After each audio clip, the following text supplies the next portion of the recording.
growing country in Asia. It was actually a model of development for the developing world. I just met Sheikh Mohammed today, and he again reminded me that Emirates Airline was helped by Pakistan Airlines in the 70s. So Pakistan was a country with optimism, hope. We grew rapidly. We had excellent governance system. Our bureaucracy was one of the best in Asia. And that's the Pakistan I grew up in. So then I played international cricket. When I started my international cricket, Pakistan was one of the weakest teams in world cricket. And we were emerging from colonialism. So we took great pride as our team became stronger and it competed. And by the time I left cricket, Pakistan was world champions. So I took pride, like my countrymen, as we competed internationally and we grew in confidence. But unfortunately, our country could not keep up that pace. Countries have, life of a country is in cycles. It's never in a straight line. You go up, you go down, it's course correction, countries come up, some countries don't go up. So in Pakistan's case, we were going up, and then various things happened when we started our down cycle. So when I left cricket, I started building the first cancer hospital in Pakistan. Reason was because my mother died of cancer. And it's then I realized there was no cancer hospital in the whole country.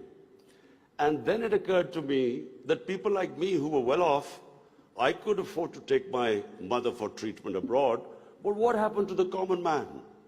Cancer is one of the most expensive treatments. So I started this movement, really. I went into the public to collect money to build this hospital.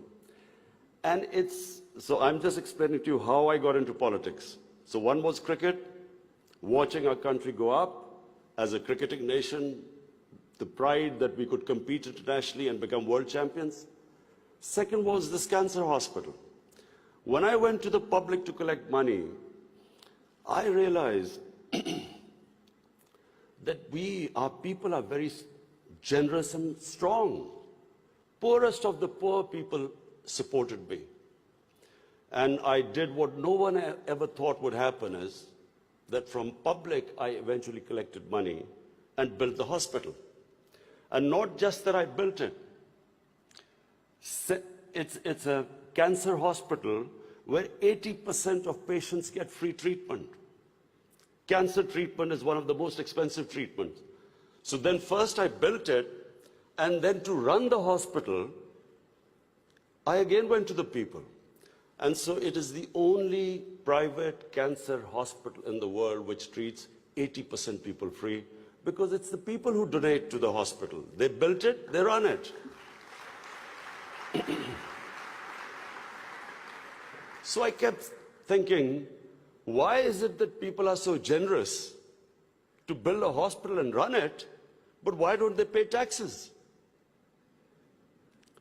We were a country, and then I discovered we're a country which is amongst the top 5 countries in giving charitable donations.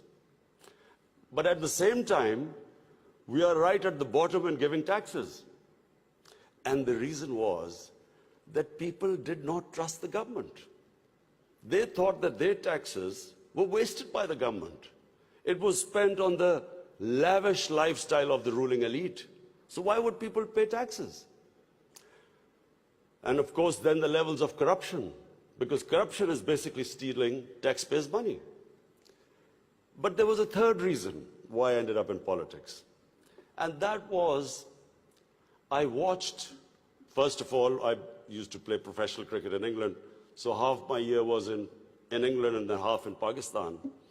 And I saw how a developed country, how the institutions worked, why they went ahead, how the governments were accountable, how there was meritocracy, and above all, how there was human development, the money spent on human beings. So I could compare what was going on in Western countries, and then I could see what was happening in our own country. But then I also saw other countries develop, and one of them was UAE. I used to play cricket in UAE from 1980 onwards, and I saw UAE kept developing. And then afterwards we saw China develop. So the common thing in all countries that have gone ahead is governance. And governance has two aspects. One is a government has to be accountable. The more accountable a government, the more clean a government, the more successful it is. And secondly, again I repeat, is meritocracy. The better the system of getting the best talent to the top, the better the country. Let me just give you a sporting example. Australia is the most successful cricketing country in cricket history of over 200 years, because Australia has the best system of bringing its talent up. Pakistan, in my opinion, and I'm not prejudiced, I understand cricket better than probably everyone in this hall. Pakistan has the greatest talent. Of all the countries I've played, I've never seen as much talent as in Pakistan. But we do not have a system of bringing that talent up. So what's the point of having great talent if you do not have a system of meritocracy which brings the talent up? And that's in every field. In the 60s, the reason Pakistan went up, because our civil service exam was the toughest. It was the most, all the young people wanted to go into Pakistan civil service. It was the toughest exam. We had the best talent that came up. And in 60s, the reason we progressed, one of the main reasons, was a civil service of very high quality.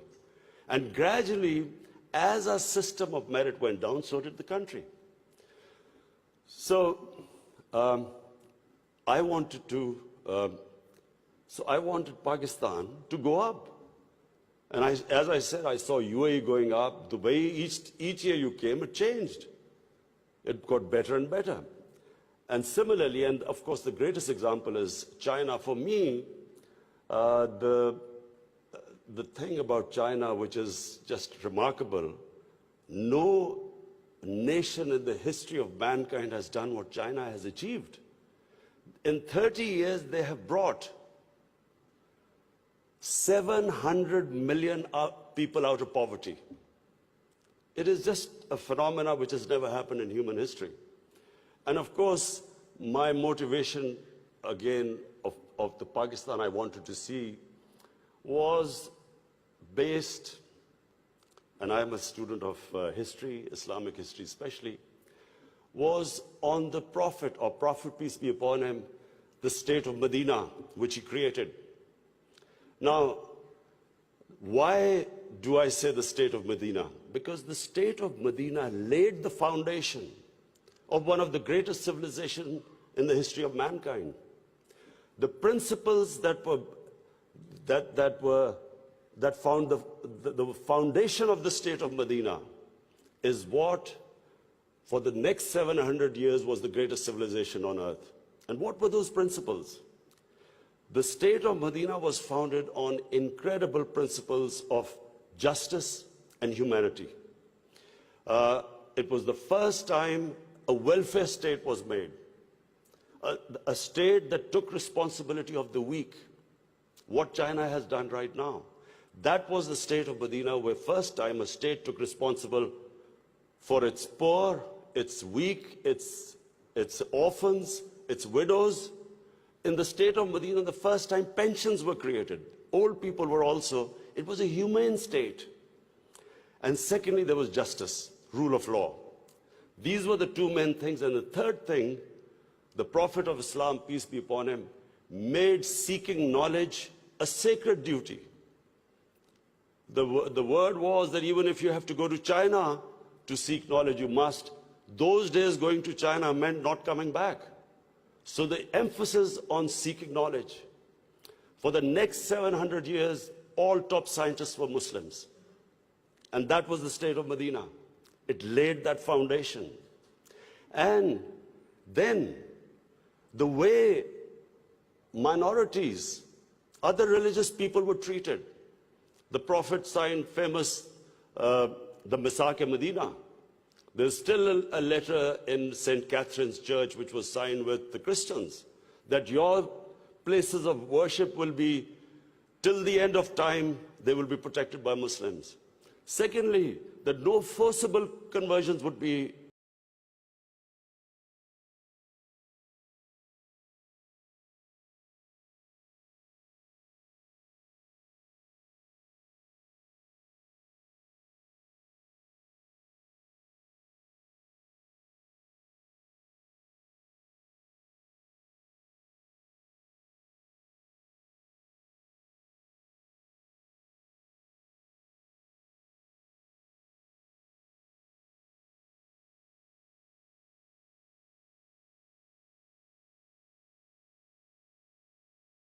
state must be accountable. We must have a welfare state where the state must take responsibility of its poor people. Half our population is on the poverty line or just above, and about 25% are below the poverty line. The state must take responsibility. All policies of the state must be, like in China, how do we lift the people from the bottom? And the most important thing is that we must, in Pakistan, start a reform program. Reforms are painful, but it is essential if we have to get out of our current problems. So, first of all, I joined politics in '96. From '96 to 2013, there was a very small party. Most of the time, it was one step up and 3 steps down. The first election I contested, we were wiped out. Second election, 5 years later contested, we had only 1 seat. Third election, we boycotted, and most of the time people made fun of me, thought we would never make it, because I'm an outsider. I wasn't from the political class. But one big lesson from sports which I learned: you only lose when you give up. So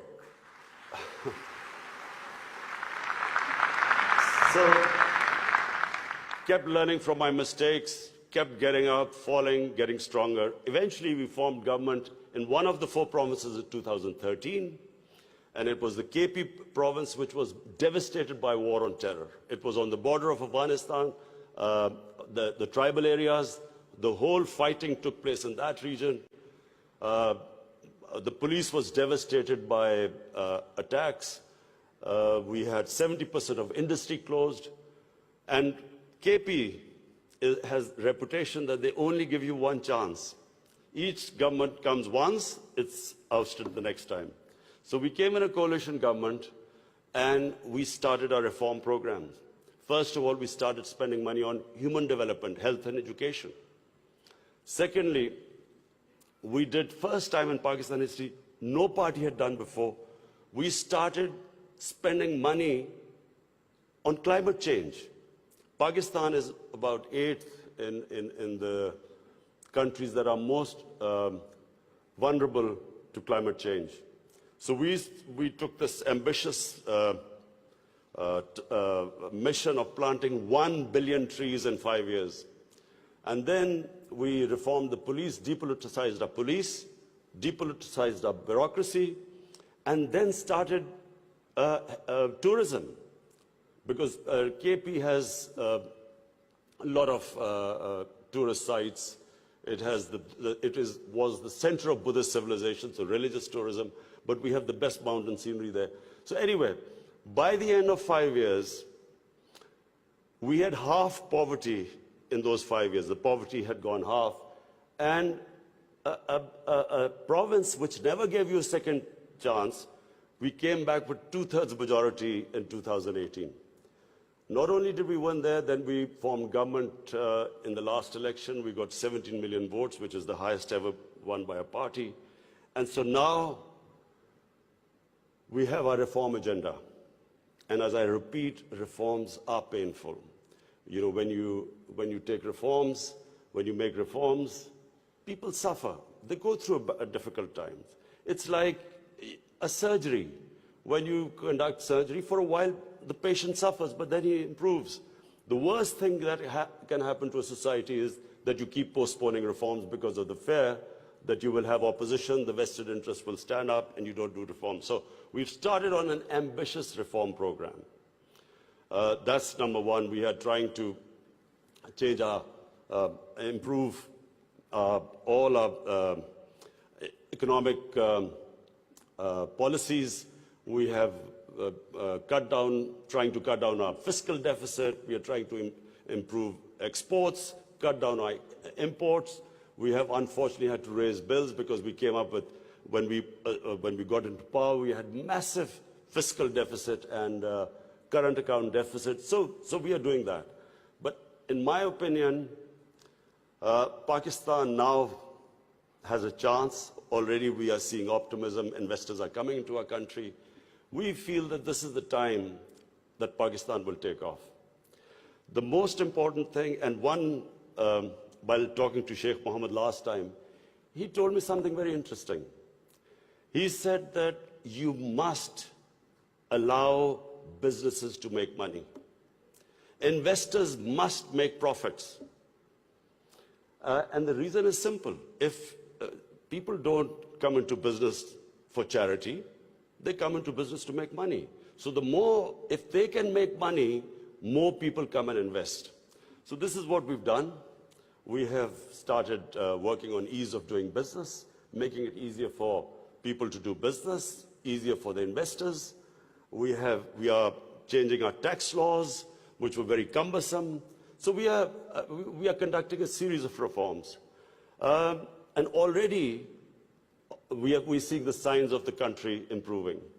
But most important, Pakistan has the best tourist potential. At the moment, we have hardly any tourism compared to other countries. But Malaysia, with just beach tourism and resorts, Malaysia has $22 billion it makes from tourism. Turkey